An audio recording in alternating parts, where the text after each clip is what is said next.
In 79 CE, Mount Vesuvius erupted and buried an entire Roman city under 20 feet of volcanic ash.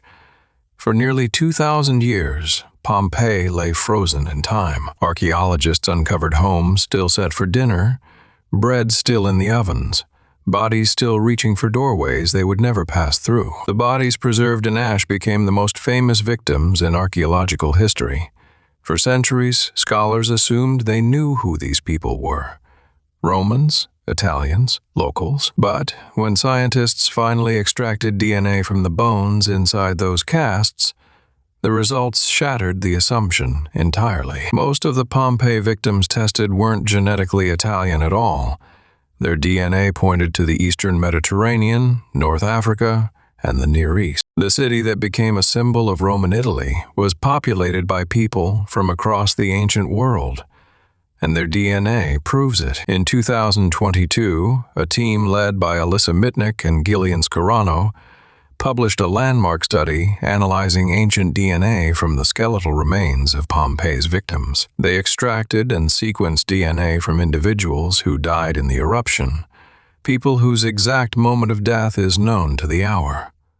August 24th, 79 CE. The results were unambiguous. The majority of individuals tested showed genetic profiles that clustered not with modern or ancient Italians, but with populations from the Eastern Mediterranean and the Near East. The Y chromosome haplogroups told the same story as the autosomal DNA, paternal lineages tracing to modern-day Turkey, Syria, and the Eastern Mediterranean dominated the sample. When the Pompeii genomes were compared against ancient reference panels from the Levant and Anatolia, the matches were closer than any comparison with ancient Italian samples. But the Pompeii DNA didn't just challenge assumptions about one city.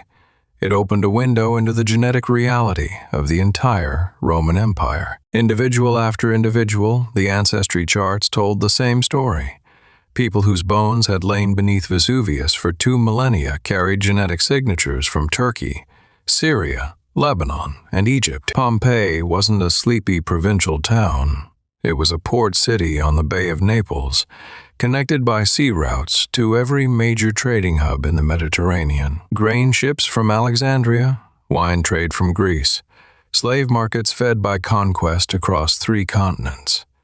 People moved through the Roman world in numbers that scholars had long recognized in texts but never confirmed in DNA. Every amphora carried a stamp showing where it was made and who shipped it.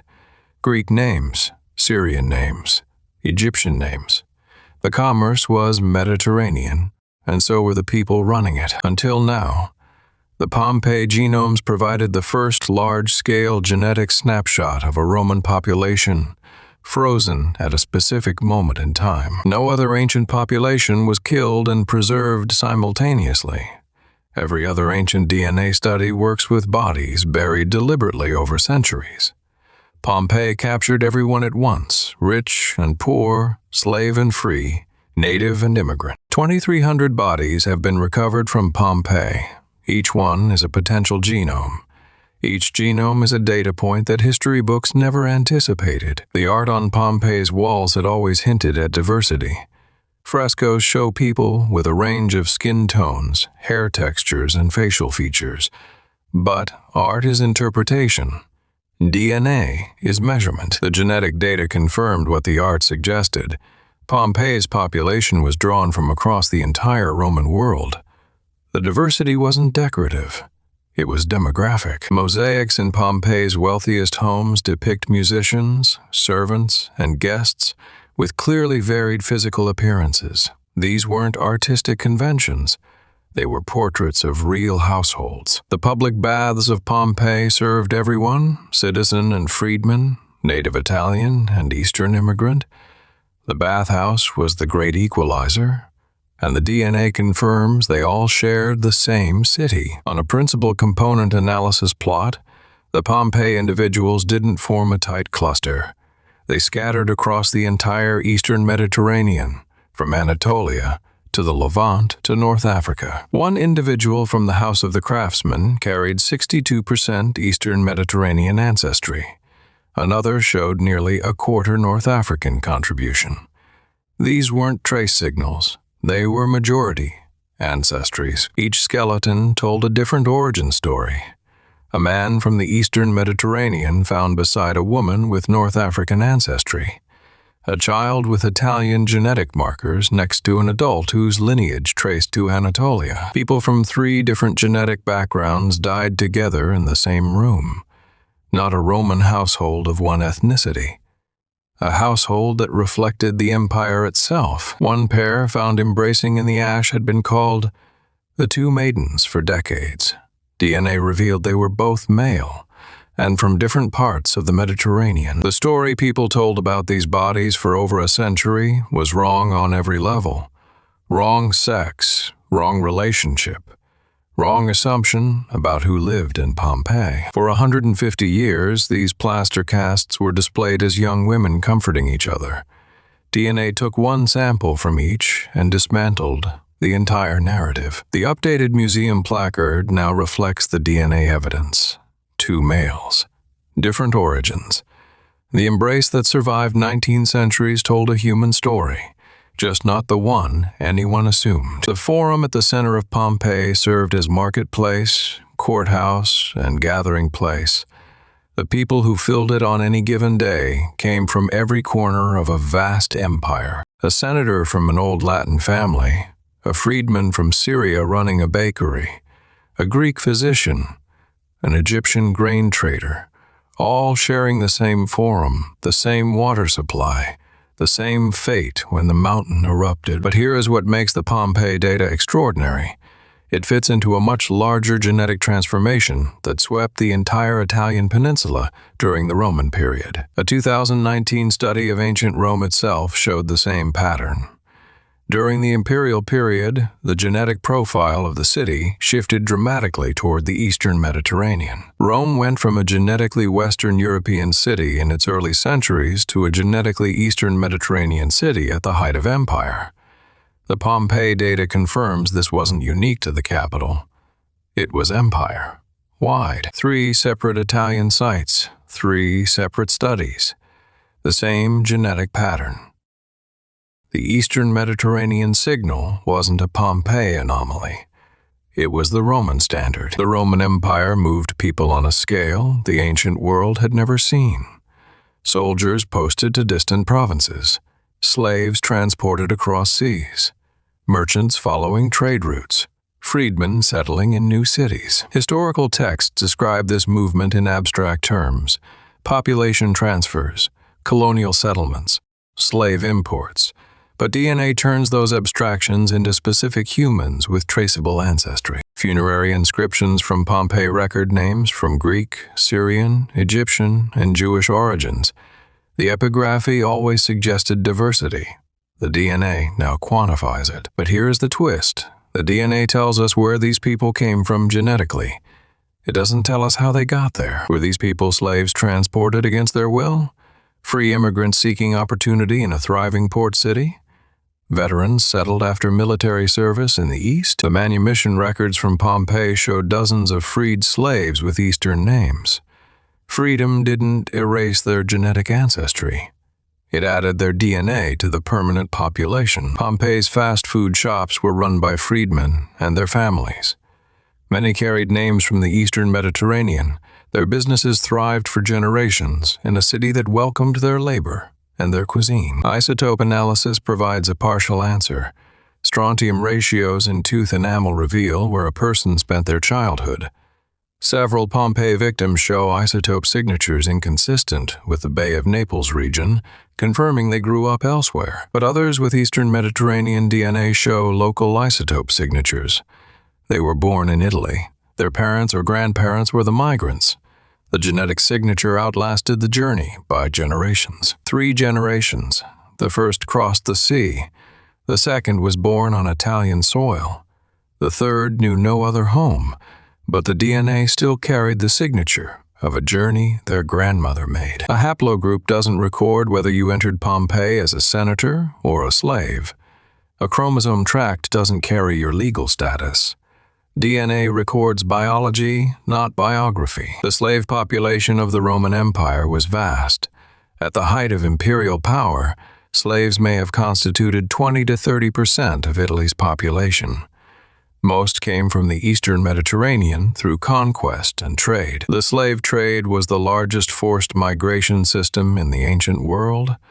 Captives from Rome's eastern conquests flooded Italian cities for centuries, permanently altering the genetic landscape. Estimates suggest millions of enslaved individuals entered the Italian peninsula between the 2nd century BCE and the 2nd century CE. The genetic impact was cumulative and irreversible. If freed slaves and their descendants are included, the proportion of Eastern Mediterranean genetic ancestry in imperial Italian cities could easily reach the levels seen in the Pompeii DNA. The numbers fit, but voluntary migration was equally significant. The Roman Empire offered citizenship, economic opportunity, and legal protections that drew people westward from crowded eastern cities. The bakeries of Pompeii were staffed by freedmen and slaves, the fulleries, the wine shops, the fishing fleet. Every industry in the city depended on labor drawn from across the empire. But the Pompeii study revealed something else that no text or inscription had captured: kinship. DNA revealed that many individuals found together in the same rooms were not biologically related. The assumption that households died as families was wrong in multiple cases. A woman and child found together were not mother and son. An adult male and juvenile found in the same room shared no genetic connection. The social bonds that held these households together weren't always biological. 3 people sheltered in the same doorway, 2 adults and a child. For a century, they were called a family. The genome said otherwise: strangers in the same storm. A wealthy Roman household could include 20 to 50 people. Most were not blood relatives. The household was an economic unit held together by law, not genetics. The Roman household, the familia, was a legal and economic unit, not a genetic one. It included the nuclear family, their slaves, freedmen, tenants, and clients. DNA confirmed that these categories lived, ate, and died together under one roof. In the grandest houses of Pompeii, the genetic diversity was highest.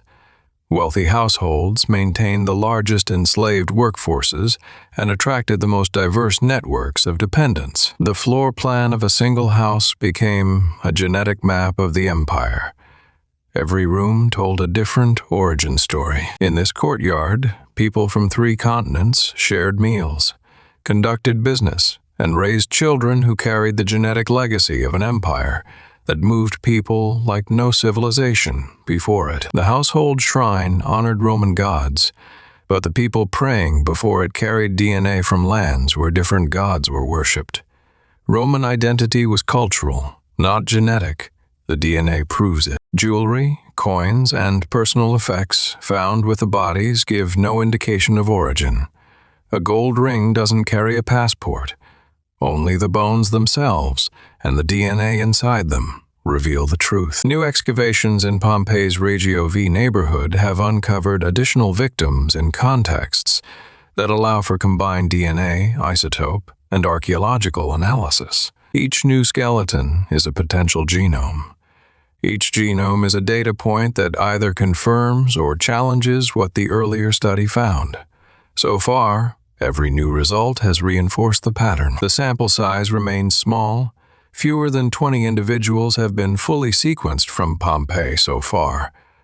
But the consistency of the results is striking. As sequencing costs drop and extraction techniques improve, the Pompeii dataset will grow. Thousands of skeletons remain in storage. Each one is a potential case file. Rows of shelved boxes in climate-controlled storage. Each box contains bones from someone who lived and died in Pompeii. Fewer than 1% have been genetically tested. The remaining 99% are waiting. And the broader picture is becoming clearer with every study. During the imperial period, the Italian peninsula experienced the largest genetic transformation in its history. Eastern Mediterranean ancestry surged. Then, after the empire's collapse, Northern European ancestry gradually increased again. Modern Italians carry both components. the Western European Foundation and the Eastern Mediterranean layer deposited during the Roman centuries. Pompeii captured the peak of that transformation, frozen in volcanic glass. Italian geneticists are now building a nationwide ancient DNA database, linking Pompeii data with samples from Rome, Herculaneum, Sardinia, and Sicily.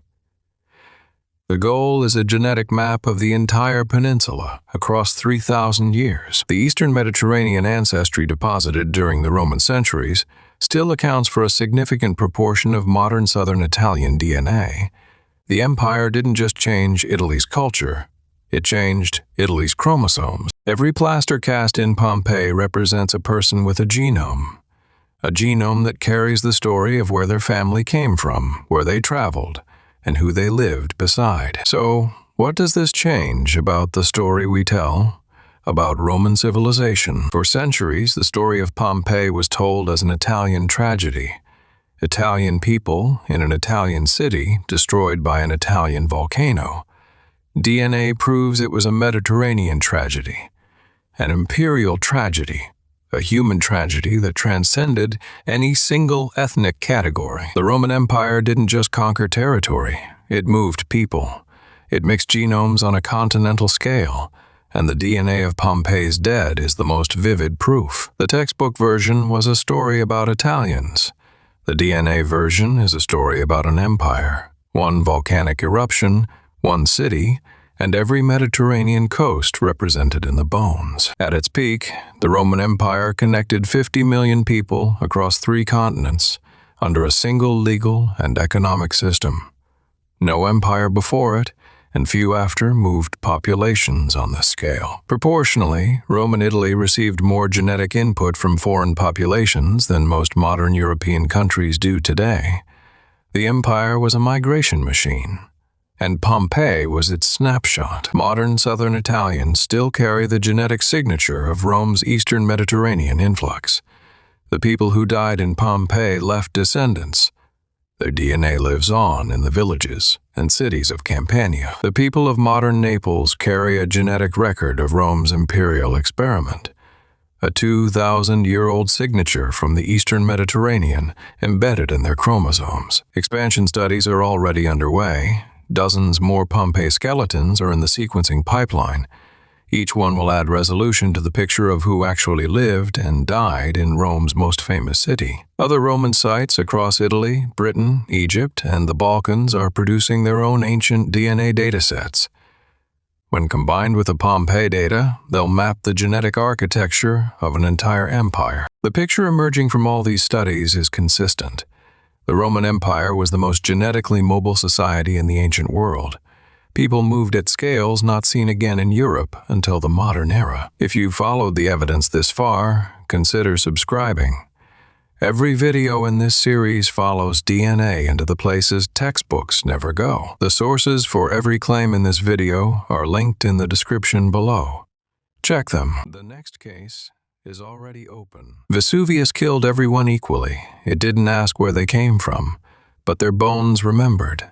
And 2,000 years later, the DNA answered a question the volcano never cared to ask. Who were you, really?